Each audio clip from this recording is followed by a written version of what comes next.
I don't know where it's going to peak out. I mean, 15,000, 20,000. I mean, I think 10,000 is pretty much a lock over the next few years. But, it could go a lot higher. It just depends on how the scenario plays out with the dollar and the bond market.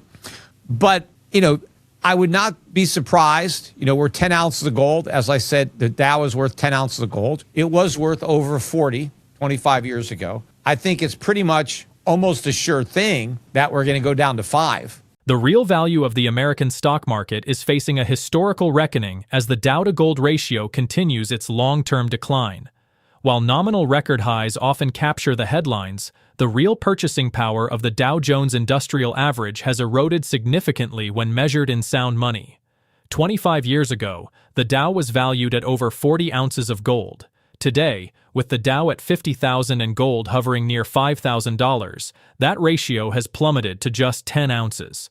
This 75% drop in real value indicates that we are in a massive inflation-driven bear market for equities. A return to a 5-to-1 ratio, a very realistic target in the current fiscal climate, would require gold to hit $10,000 even if the Dow remains flat. If the ratio eventually tests the historic 1-to-1 lows seen in 1932 and 1980, the price of gold could easily soar toward $20,000 or higher, depending on the dollar's stability. PeterSchiff, chief economist and global strategist at Euro-Pacific Asset Management, maintains that the current Trump rally is a nominal illusion fueled by ongoing dollar debasement. He argues that measuring the economy through a 50,000 Dow is meaningless if the price of gold is rising in tandem, as it simply proves that the dollar is losing its function as a store of value. The real trend to watch is the continued migration of capital out of the U.S. bond market and into physical precious metals and foreign resource stocks. For those following a traditional, U.S.-focused investment strategy, the risk of falling further behind is reaching a critical point. As the Dow-to-Gold ratio heads toward its inevitable floor, the only way to protect wealth is to exit the inflation trap of domestic equities and embrace the 5-digit gold reality that is already being priced in by global central banks. Now, we present the clips from PeterSchiff's interview. Before we continue to discuss this, please subscribe to our channel and activate the bell icon for timely updates. Thank you, and enjoy the video. When I was making $5,000 gold predictions, back in 2011, 12, 13, when gold was like 1,200, 1,500, not only were they making fun of me, but they were accusing me of, just trying to scare people into buying gold, that I was just a gold salesman and I didn't even believe it myself, and that I should, really be ashamed of myself because I'm telling people to buy gold, right, when they could be buying the stock market, and they're going to lose money because they're missing out on the stock market. When I never told people to exclusively own gold. I just said own some gold, right? I said don't not own it. It's going to go up. And as it happens, it's done better than the stock market. So to the extent that somebody didn't buy the U.S. stock market and they bought gold instead, they're better off.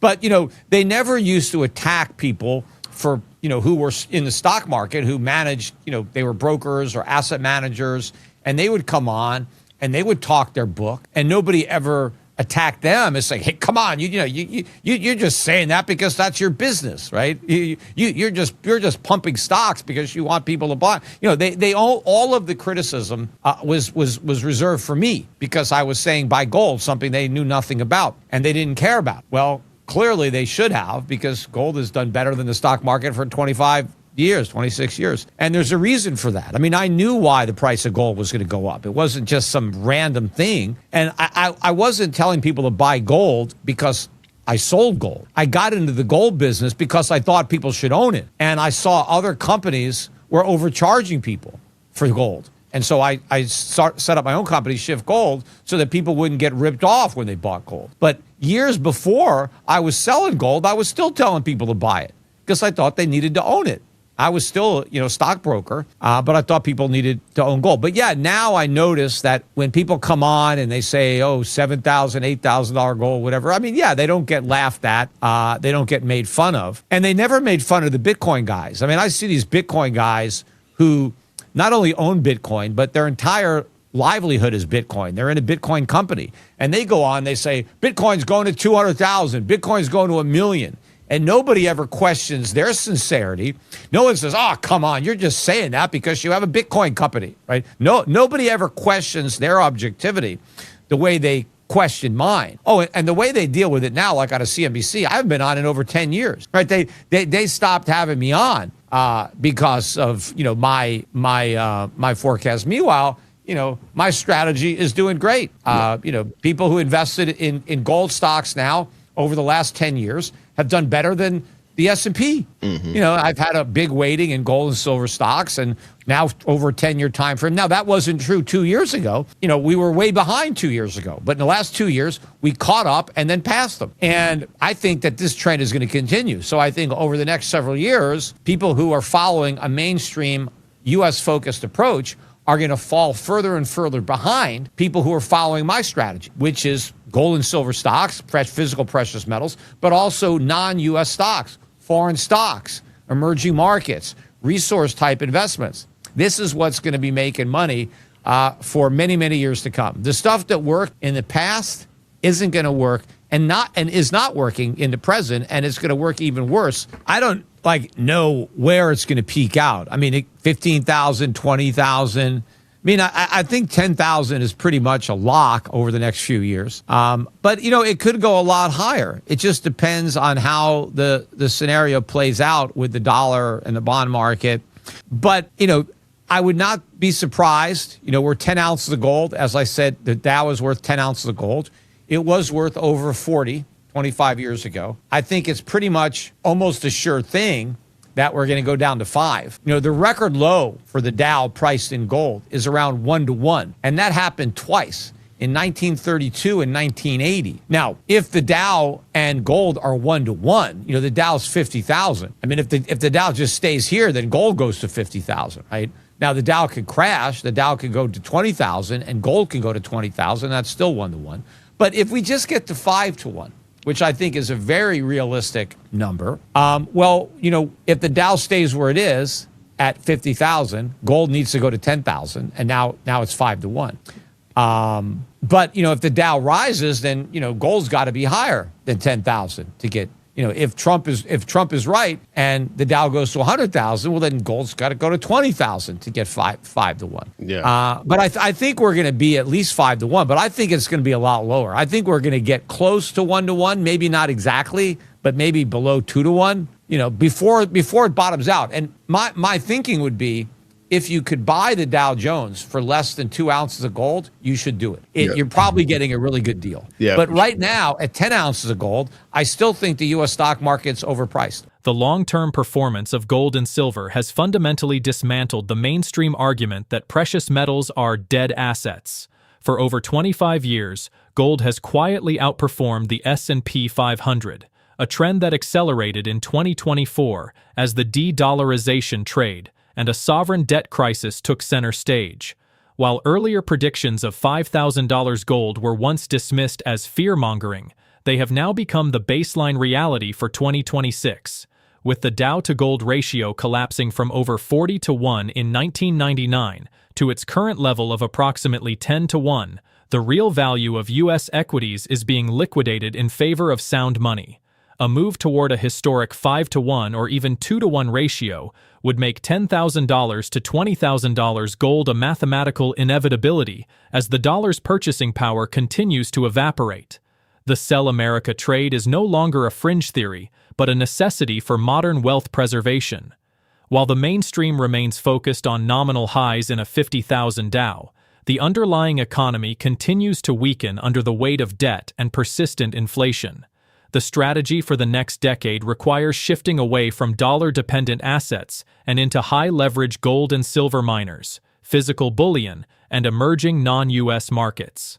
As the cost of mining begins to lag behind the soaring spot price of gold, the miners are finally capturing the leverage that was missing during the last decade. This isn't about being a perma-bear on the U.S., it's about following the global capital flow away from a failing paper system and into the tangible assets that have served as the ultimate store of value for millennia. Let's get back to the interview. Well, I look for physical gold. I think that 5,000 is about the floor now. I mean, whenever it goes below 5,000, it doesn't get much below 4,900, and it doesn't stay there for more than a day.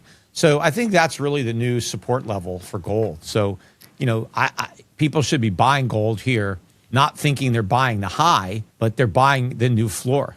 Right? Silver, a lot more volatile. I'd say the support in silver is around the low 70s, but it's been very volatile. And there's been several days, all of a sudden they whack silver down $10, $12. So, you got to be a little bit more careful in where you're buying it. But I think if you're buying it in the low 70s, I think you're pretty good. But if you end up buying it at 85, 90, you better be prepared for it to come down. And if you're buying it at, 90, you should not buy it all. Just buy some and maybe you get a pullback. But I don't know how long this volatility is going to last before silver just goes and makes a new high. But the high was 121. So even if you're buying it at 90, you're still buying it $30 below the high, right? So you're not buying that. You got a pretty good correction here already.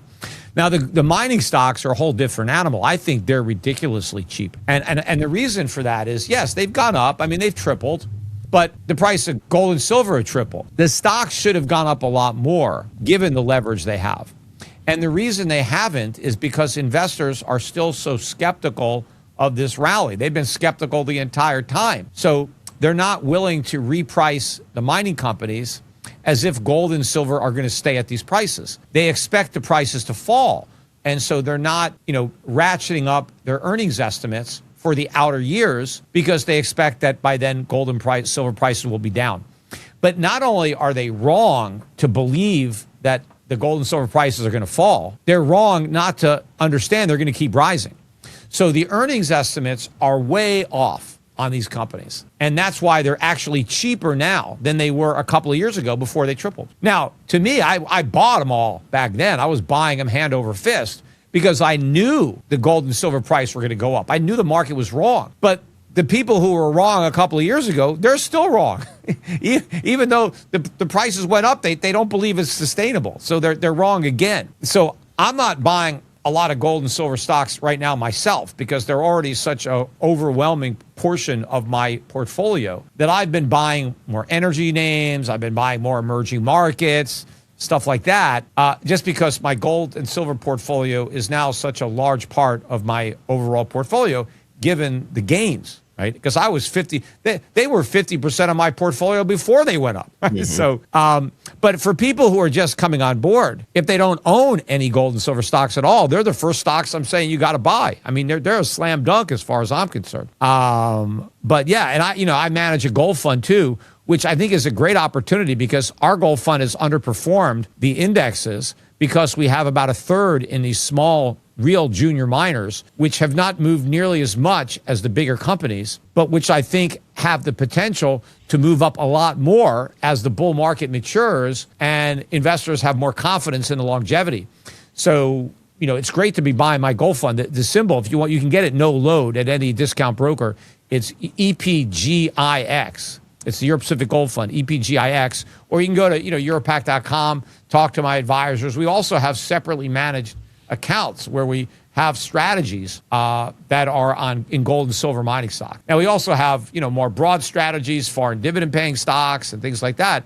But we do have a core strategy that is focused on mining. And obviously, it's had great returns last year and it's having great returns again this year. And I think the royalty companies also have been underperforming recently because they were some of the only companies other than like an AEM, but Franco-Nevada, Wheaton, during a 10-year period where gold stocks went nowhere to down, the royalty companies were rising because they kept making money. Because what was happening when gold went from 1,000 to 2,000, the cost of mining went up more than double. So the miners were having a tough time, but the royalty companies, which were getting paid off the top line, their income was growing because it was the top line. But when we finally started to move up in 2024, where gold prices started to outpace mining costs, all of a sudden it was the miners that had the leverage and people were putting money in there. And I think they were taking it out of the Wheatons and the Francos. And as a result, those stocks are now really cheap. They should have gone up a lot more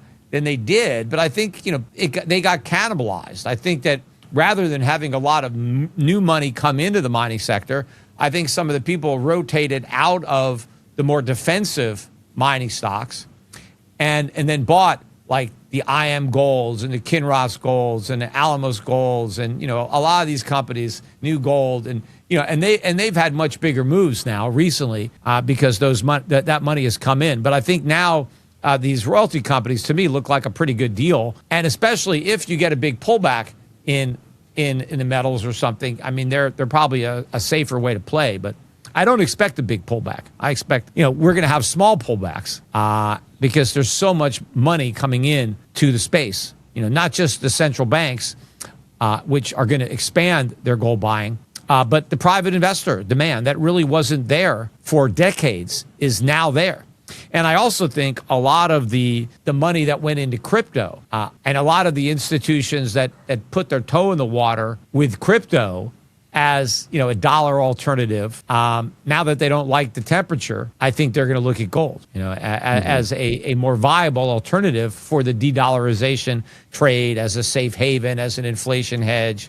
Crypto is not going to deliver on that promise, but gold is. The precious metals market has reached a definitive structural turning point where $5,000 gold is no longer a distant target, but the established support floor.